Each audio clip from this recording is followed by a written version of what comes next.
күн суытқалы балалар қайта-қайта тұмауратып ауырып қалып жатыр. Және әр ауырғанда антибиотик беру ол не вариант.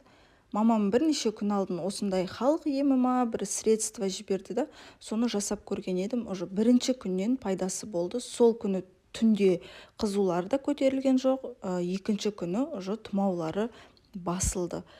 Осындай бір пиязды алып ыдысқа саласыз да, майдалап турап, үстінен 2-3 ас қасық қант саласыз.